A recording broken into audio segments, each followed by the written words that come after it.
क्या आपके पेट में बच्चे का जो पानी है वो कम होता जा रहा है? अगर हाँ, तो देखते हैं इस पानी को कैसे बढ़ाया जा सकता है।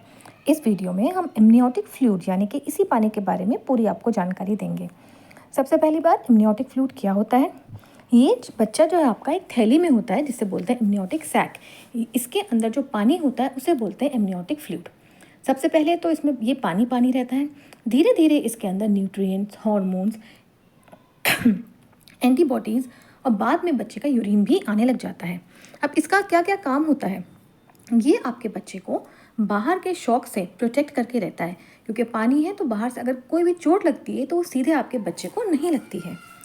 दूसरी चीज़, ये जो है हल्का सा गर्म होता है, वार्म होता है, तो आपके बच्चे को ये गर्माहट देता रहता है ताकि उसके बॉडी के फंक्शन सही से होते रहें।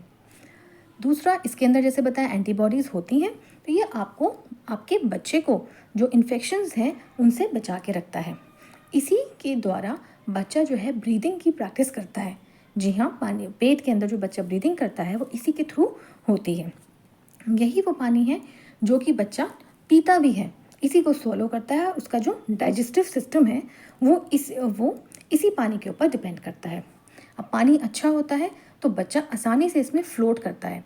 इससे बच्चे का बोन का और मसल्स का जो डेवलपमेंट है वो बढ़िया होता है। ये लुब्रिकेशन का भी काम करता है क्योंकि हल्का चिपचिपा सा होता है, तो बच्चे के जो पार्ट्स हैं जैसे कि हाथ की उंगलियां हैं, पैर की उंगलियां हैं, अगर ये पानी नहीं होगा तो आपस में चिपकी चिपकी सी रह सकती हैं।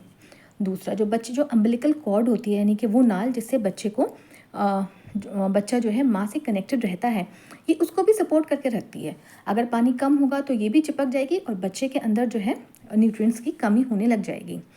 ये अब पानी कब बनना शुरू होता है? बिल्कुल पहले दिन से बनना शुरू हो जाता है। 12वें, 14वें, 16वें दिन तक ये पानी अच्छा खासा दिखता है। जब आप पहला अपना अल्ट्रासाउंड करवाते हैं, इसमें जो आपको ब्लैक वाला पोर्शन दिख रहा है ये एमनियोटिक फ्लूइड ही होता है। अब ये कैसे बनता है? देखिए, शुरू के जो 4-5 महीने होते हैं उस टाइम जो माँ का ब्लड होता है वो उसी के फिल्ट्रेशन से बनने लग जाता है। लेकिन इसके बाद 5 महीने के बाद जो बच्चा है वो अपने फंक्शंस जो है सही से करने लग जाता है और बच्चे का जो ये मैक्सिमम जो उसका पोर्शन है वो बच्चे के यूरिन से बनता है। अब इसको नापते कैसे पता चलेगा कि पानी कम हो रहा है? ये अल्ट्रासाउंड कराया जाता है। अल्ट्रासाउंड में वो आपके चारों साइड पे 4 पॉकेट्स बना के उसको नापते हैं और फिर उसका मीन निकाल के आपको बताते हैं, या फिर एक जो सबसे बड़ी पॉकेट होती है वो बताते हैं कितनी है। अगर वो 2 सेंटीमीटर से ज़्यादा है तो आपका जो फ्लूइड है वो सही है, उससे कम है तो फ्लूइड आपका कम है। इसको जो नापते हैं उसको बोलते हैं AFI, एमनियोटिक फ्लूइड इंडेक्स। ये जो आपका 8 से लेके 20 तक का नॉर्मल माना जाता है, कहीं पे 25 तक का भी नॉर्मल लेके मानते हैं। अगर ये आपका 8 से कम होता है तो उसको हम कहते हैं ओलाइगो हाइड्रोएमनियोस, या फिर पानी की आपके अंदर कमी है। अगर ये 5 से ज़्यादा होता है तो उसको बहुत ज़्यादा कम माना जाता है। अब किन कारणों की वजह से आपका ये जो पानी है ये कम होने लग जाता है? देखिए, इसमें जो है कुछ कारण जो है वो मदर से रिलेटेड है और कुछ जो है वो बेबी से रिलेटेड है। अगर आपका ब्लड प्रेशर काफ़ी लंबे टाइम से बढ़ा हुआ है, वो कंट्रोल नहीं हो रहा है, तो भी आपका पानी कम हो सकता है। अगर आपको डायबिटीज़ यानी कि शुगर की बीमारी है और आप सही से ट्रीटमेंट नहीं ले रहे हैं तो भी आपका ये पानी कम हो सकता है। अगर आपके मल्टीपल प्रेगनेंसी यानी कि पेट में 2 या 3 बच्चे हैं तो भी अक्सर जो है अंदर पानी की कमी पाई जाती है, क्योंकि वही पानी दोनों में डिस्ट्रीब्यूट होना होता है।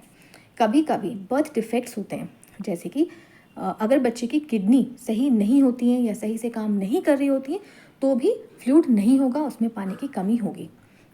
अगर आपकी बच्चे मैच्योर हो चुका है, आपकी डिलीवरी की डेट निकल चुकी है, तो भी ये पानी कम होता जाता है। आगे चल के 36 वीक्स के बाद जो है ये पानी धीरे धीरे कम होता जाता है। अगर आपका धीरे धीरे लीकिंग हो रही है यानी कि एमनियोटिक फ्लूइड हल्का हल्का निकल रहा है, लगातार बह रहा है, तो भी जो है अगर आप अल्ट्रासाउंड करवाएंगे तो आपका ये जो पानी है ये कम आएगा। इसके कम होने से तो बच्चे की ग्रोथ में फ़र्क पड़ता है, वो स्लो होती है। जो लेबर होता है, जो बच्चा होना होता है, उसमें आपकी कॉम्प्लिकेशंस आ सकती हैं और आपको ऑपरेशन की नौबत आ सकती है।